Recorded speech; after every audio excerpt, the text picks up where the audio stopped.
Welcome to today's Explainer. We are jumping right in to tackle a problem I know pretty much all of us are feeling right now.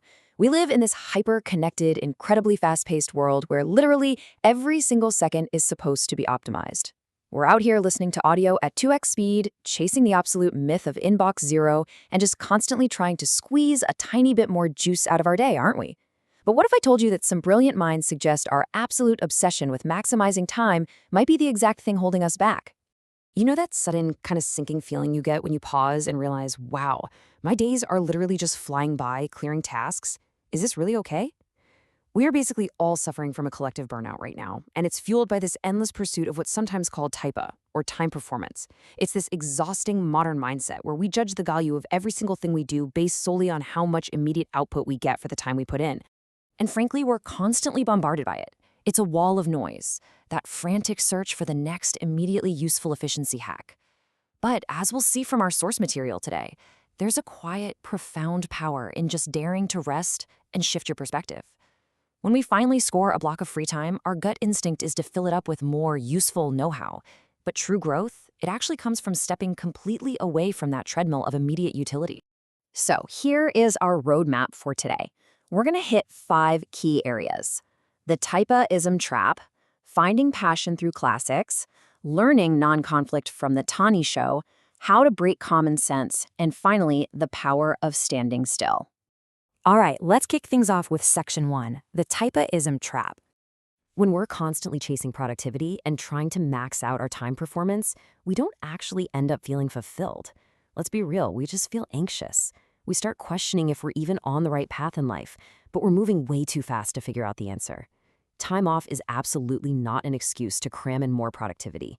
Having a few spare hours shouldn't mean rushing to read the latest listicle on how to organize your calendar faster. Actually, scratch that. It's the exact opposite. It's a rare, precious opportunity to step completely away from immediate know-how. It's a chance for quiet discovery that you simply cannot get when you're rushing. Moving right along to section 2, passion through classics. This brings us to our first lens for shifting our perspective and looking inward, drawing on some incredible insights from Takashi Saito's book on classical literature. Now, when you hear the word classics, you probably immediately picture difficult, dusty old books locked away in a university library somewhere. But think about it this way: classics aren't just academic hurdles. They quietly sit right beside human struggles across literally all eras. They are timeless voices. The anxieties, the doubts, the fears we face right now in our modern high-tech world, those are the exact same human emotions people were writing about centuries ago. These texts provide a gentle, understanding push when we feel completely stuck. In fact, there's a powerful reminder highlighted in the text that goes like this: it's never too late to start a new way of life at 40, 50, or 60. Think about how incredibly liberating that is. When you are caught up in the daily grind, it's so easy to feel like your path is locked in for good. But reading a single profound line like this from a classic work can suddenly reignite a forgotten passion deep inside you. It's a gentle reminder to trust your inner fire, not just your daily schedule. Next up is section 3, non-conflict from the Tana Show. So we just looked inward, but what about the people around us? What about interpersonal peace? Well, the Tana Show is this fascinating text from the Kamakura era. Now, while it did originate as a Buddhist text, Takehiko Yasunaga's essential translation approaches it as a profound philosophy for human life in general. It goes way beyond religion to ask the really deep questions about how we exist in the world together. And surprisingly, it holds massive relevance for our high-stress, argument-filled modern lives.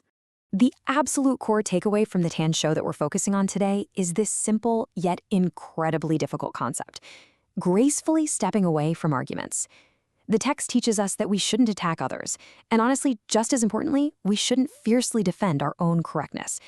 It suggests that clinging so tightly to being right all the time only traps us in this exhausting cycle of ego. In a world that totally rewards hot takes and winning debates, letting go of the need to be unequivocally right is a radical shift in mindset. Modern business culture often demands that we just clash our gears together, constantly trying to win arguments and prove our worth. But stepping away? It isn't surrendering at all. It's like opening a window. It improves the ventilation of your mind. When you stop trying to loudly defeat every single person around you, you step away from the noisy, argumentative world, and your own mental space becomes vastly clearer and lighter. Which brings us to section 4, breaking common sense. let's explore our final lens for reshaping our worldview. And this comes directly from the field of cultural anthropology and Arihiro Minamaji's insights. Here is a thought that will instantly shake up how you see the world. What we consider common sense is really just one of many, many possibilities. When we look at distant cultures and entirely different ways of living, it pleasantly disrupts the rigid norms we force upon ourselves. We start to realize that the stressful rules we think we absolutely have to live by, they're actually completely optional. The process of dismantling that common sense is a total game changer. First, you encounter unfamiliar ideas from outside your own little bubble. Then, and this is the absolute key, you stop and ask yourself, wait, is my way really common sense? By doing this, you start breaking down the invisible walls you've unconsciously built around yourself over the years. Ultimately, this gently frees you from the daily tightness and constriction of modern expectations. And finally, Section 5, the power of standing still. Okay, let's bring this all together.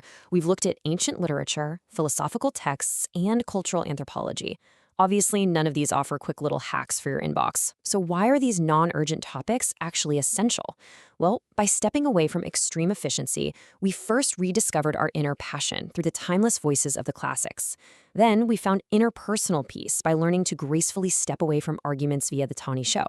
And finally, we developed a much broader worldview by dismantling our rigid common sense. These three disciplines, when combined, create a profound sense of clarity.